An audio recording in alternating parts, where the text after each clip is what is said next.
अतिथि हाम्रो Lions club का हाम्रा क्लस्टर 29 का चिफ सुरेन्द्र भण्डारीज्यू र आजका हाम्रा अर्का विशेष अतिथि राष्ट्रिय सौन्दर्य कर्मी नेपालका केन्द्रीय अध्यक्ष सुमन गुरुङज्यू, यसै गरी हाम्रो केन्द्रीय महासचिव पवि गुरुङज्यू र हाम्रो केन्द्रीय हाम्रो आर्थिक सचिव माया गुरुङ लगायत हाम्रो यति बेला यो समारोहमा उपस्थित हुनुभएका र मलाई यो कार्यक्रममा आमन्त्रण गर्न इच्छुक ज्यादै नै मेरो मायालु बहिनी, हाम्रो पूर्व राष्ट्रिय सौन्दर्य कर्मी नेपालका जिल्लाका अध्यक्ष र असाध्यै सहनशील, असाध्यै रमाइलो, असाध्यै सद्भाव राख्ने र अहिले हाम्रो उहाँ बहिनी चाहिँ उहाँ पनि लायन्स क्लबको जोन चेयरपर्सन भइसक्नु भएको रहेछ हिरा भण्डारीज्यू र यति बेला लायन्स क्लबका अन्य यहाँ नेतृत्वगण पनि आउनुभएको मलाई अनुभूति भयो र यसै गरी उपस्थित सम्पूर्ण आमा दिदीबहिनी दाजुभाइ अतिथिज्यूहरू पत्रकार साथीहरूमा मेरो हार्दिक अभिवादन नमस्कार छ।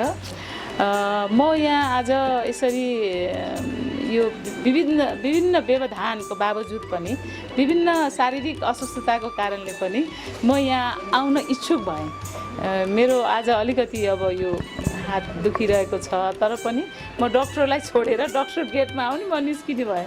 कुरिरहेको थिएँ, डाक्टर साहबले टाइम अलिक ढिला गर्नुभयो, म निस्किहालेँ र मलाई यहाँ जसरी पनि आउनु थियो। उहाँले नबोलाइदिएको भए त आउन अलि असहज हुन्थ्यो, तर उहाँले बोलाउनु भएपछि म आउनु पर्छ भन्ने मेरो पहिलो प्रायोरिटी हुन्छ, किनकि यही पेसा, यही सिप, यही कला, यही धरातालबाट आज म यहाँ पुगेको छु। त्यसैले म यो पेसाकर्मी साथीहरूलाई मेरो परिवार जस्तो ठान्छु र म आफ्नो परिवारको विभिन्न उत्सव, विभिन्न यस्ता किसिमका समारोहहरू, विभिन्न छलफलहरू, कार्यक्रमहरूमा भाग लिने, अझ त्यसमा पनि हामी महिला दिदीबहिनीहरू, हामी जो चाहिँ आज समाजमा, यो देशमा, यो धरतीमा नै आधा धरती ढाक्ने हामी सम्पूर्ण महिला दिदीबहिनीहरू मध्येको पनि केही गरेर खानुपर्छ, आत्मनिर्भर बनेर खानुपर्छ भनेर स्वाभिमानी, स्वावलम्बी भएर आफ्नो जीवनमा धेरै नयाँ नयाँ सिपहरू आर्जन गर्दै समाज र परिवारको लागि जुन किसिमको उत्तरदायित्व वहन गरिरहनु भएका छन्, हाम्रा यस्ता एकदमै सक्रिय र सुन्दर र असाध्यै समाजको लागि उदाहरणीय सौन्दर्यकर्मी साथीहरूको कार्यक्रम मैले छुटाउनु हुँदैन। त्यसैले पनि म आज यहाँ उपस्थित छु र म यहाँ प्रमुख अतिथि नै भएर आउनुपर्छ भन्ने ठान्दिनँ। म यहाँ आफ्नो अभिभावकत्वको हिसाबले मेरो आफ्नो आजसम्मको अनुभव, मैले अहिले अब यो सेक्टरलाई नयाँ योजना, नयाँ बाटोतिर लैजाने एउटा सोचका साथ पनि म विभिन्न तरिकाले यस्ता पार्लरहरूमा पुग्नुपर्ने मेरो दायित्व मैले ठान्छु। त्यसैले पनि म अरू बेला पनि अब आउन सक्छु र यति भन्दै आजको यो जुन समारोहमा यहाँले मलाई एउटा संस्थापकको हिसाबले, एउटा हिजोदेखि यही पेसामा लागेर धेरै अनुभव बटुलिएको एउटा अग्रज दिदीको हिसाबले बोलाइदिनु भएको छ। म आयोजकलाई विशेष गरेर अध्यक्षज्यूलाई र यहाँ अन्य दिदीबहिनीहरूलाई, म सौन्दर्यकर्मी साथीहरूलाई धेरै धेरै धन्यवाद दिन चाहन्छु।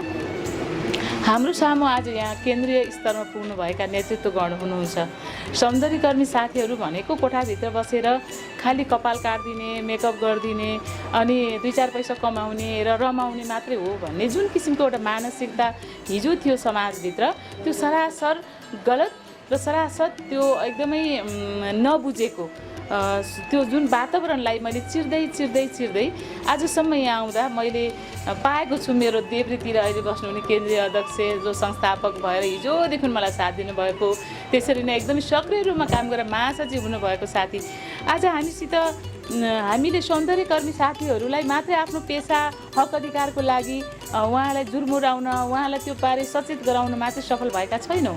हामीहरूले उहाँहरूलाई अन्य क्षेत्रमा पनि, अन्य देश विकास, देश निर्माणको कार्यमा पनि जुट्नको लागि धेरै व्यक्तित्व नेतृत्व विकास गरिसकेका छौँ। त्यसको एकदम नमुना त हाम्रो यहाँ हिरा भण्डारी पनि हुनुहुन्छ, जसले हामीसँग हिजोदेखि एकदमै तल्लो स्तरबाट हामी सानो भएर अरूले झन्डा लिएर 62-63 सालको आन्दोलनमा अरू आमासम्म, अरू संस्थाहरू अगाडि हिँड्दा हाम्रो संस्था पनि अगाडि झन्डा लिएर हिँड्नमा हामी सफल भएका थियौँ। हामीले यो देशको क्रान्तिको लागि यो देशमा हिजोदेखि भइरहेको महिलाप्रतिको जुन किसिमको विभेद छ, महिला हिंसा, जुन किसिमको लैङ्गिक हिंसा, घरेलु हिंसा जस्ता अनेक हिंसाहरूको अन्त गर्नको लागि हामीले कसरी सरकारले थालेको अभियानहरूमा, यस्ता सङ्घ संस्थाले थालेको अभियानमा हामी कसरी जुट्न सक्छौँ भन्ने बारेमा र समाजमा घटित विभिन्न किसिमका कुनै पनि घटनाहरूमा हाम्रो संस्था अगाडि नबढेको कुनै पनि त्यस्तो रेकर्डै थिएन।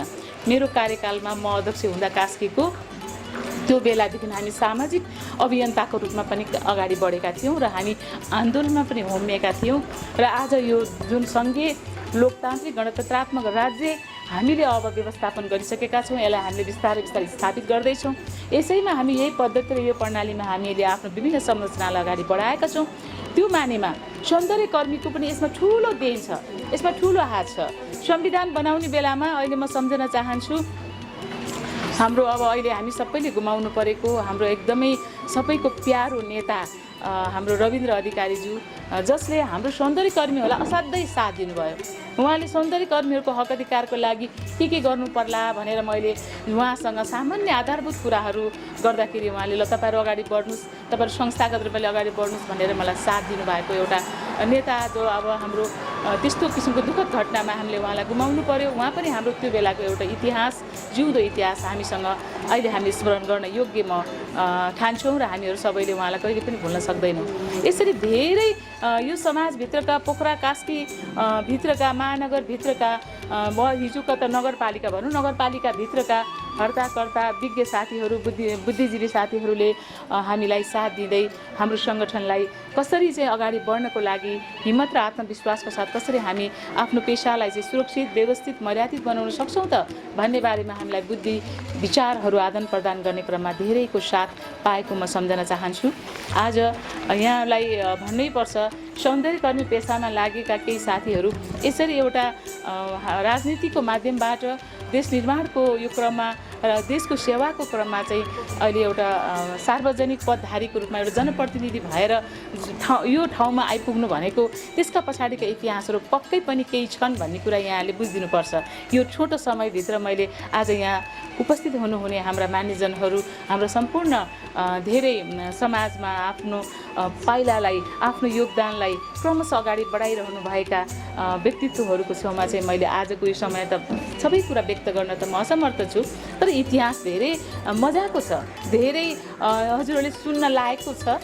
त्यो इतिहासलाई त म केलाउन आज सक्दिनँ, तर छोटकारीमा भन्दै जाँदा हामी सौन्दर्यकर्मीहरूलाई मात्र एउटा सौन्दर्य पेसाभित्र समर्पित भएका र उहाँहरू भनेको चाहिँ शिक्षाको हिसाबले पनि अलिक पछाडि परेको, उहाँहरू चाहिँ अलिकति बढी बेरोजगार भएर आफ्नो टाइम पास मात्रै गरेको भन्ने जुन एउटा मानसिकता समाजमा अझै पनि छ, अझै पनि विद्यमान छ, त्यस्ता मानसिकतालाई चिर्नको लागि यसलाई हामीले संस्थागत गरिसकेका छौँ। यो पेसा अहिले 7वटै प्रदेशमा स्थापना भइसकेको छ।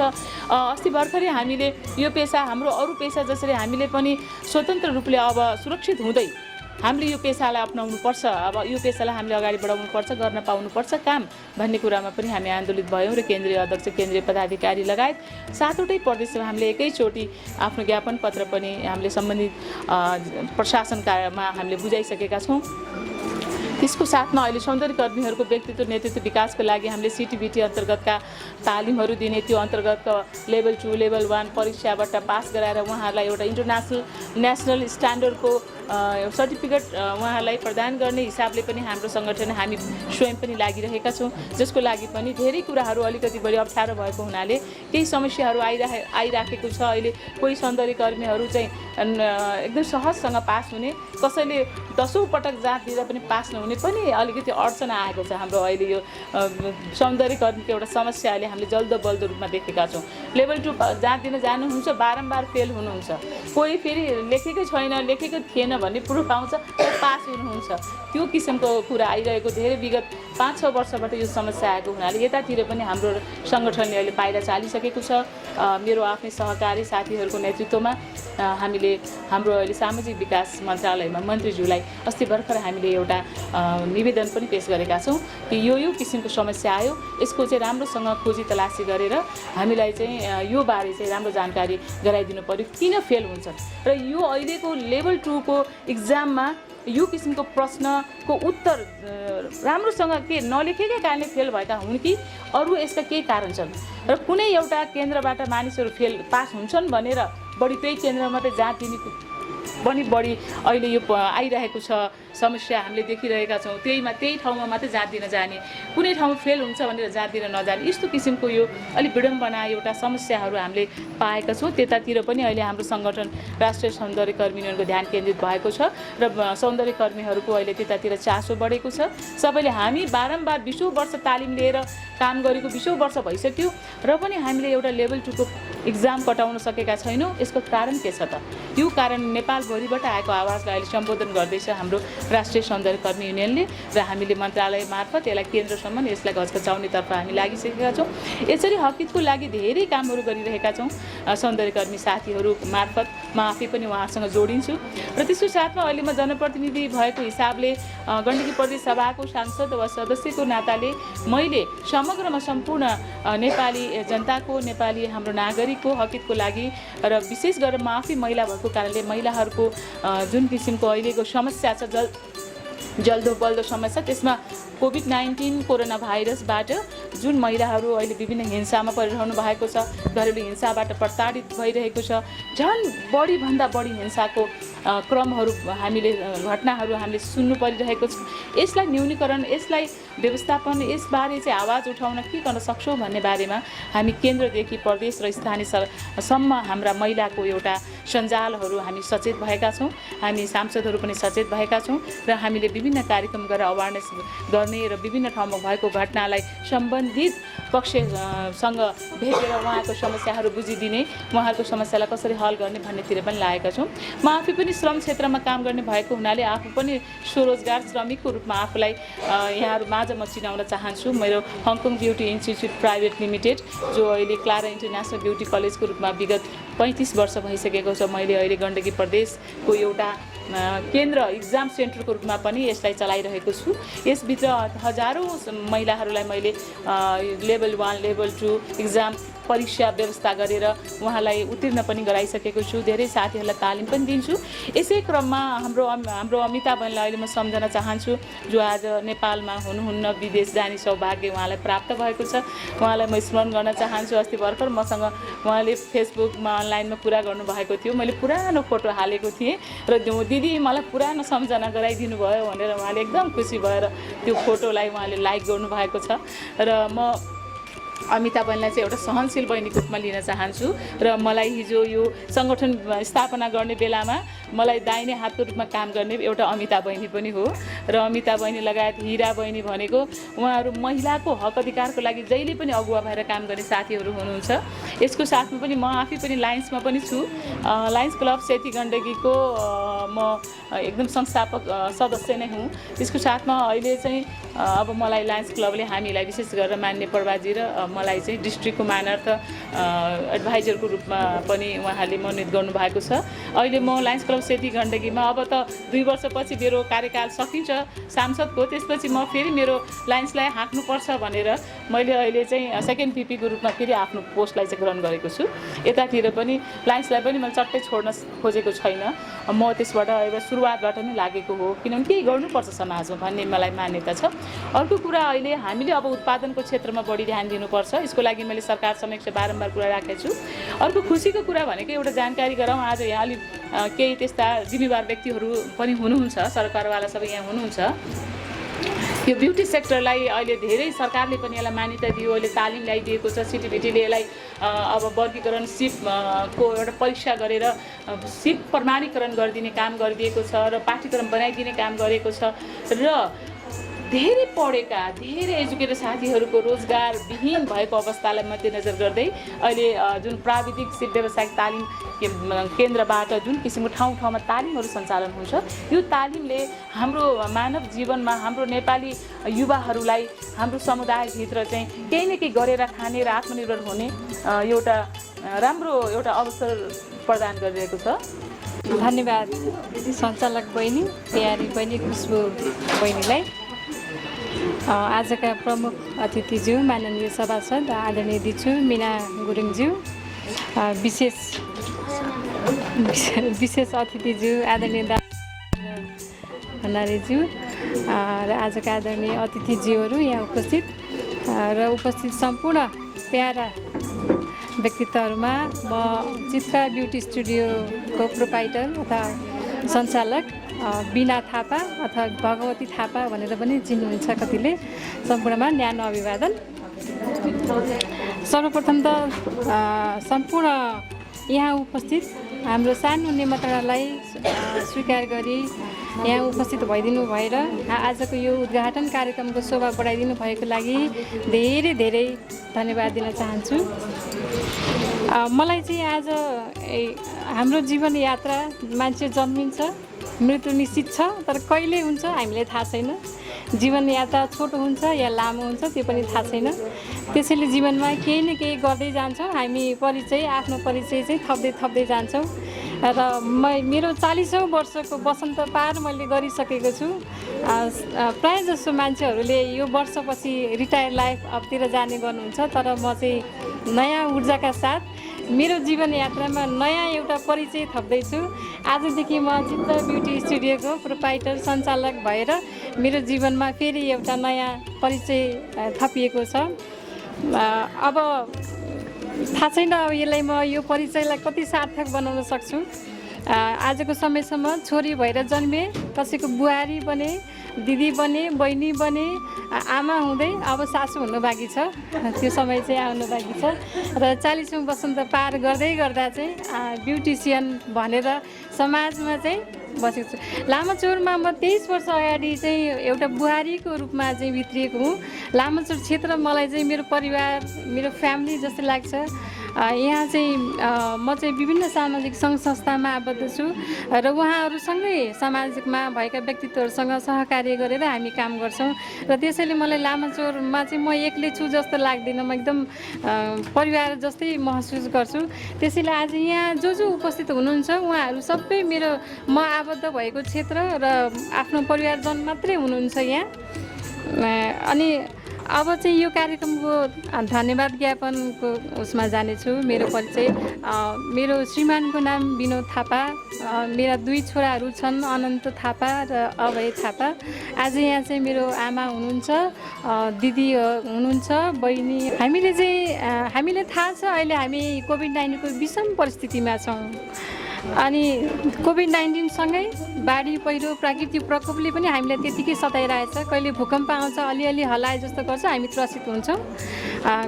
कहिले चाहिँ बिहान उठेर हामी न्युजहरू सुन्दै गर्दाखेरि चाहिँ कति परिवारजनले आफ्नो आफन्तहरू गुमाउनु भएको न्युज सुन्छौँ। कति हाम्रो आफन्त नजिकै पनि पर्नु भएको छ, हामी दुखित छौँ। कोभिड-19 को बन्दाबन्दीले गर्दा चाहिँ कति ठाउँमा आर्थिक मन्दी भइरहेको छ।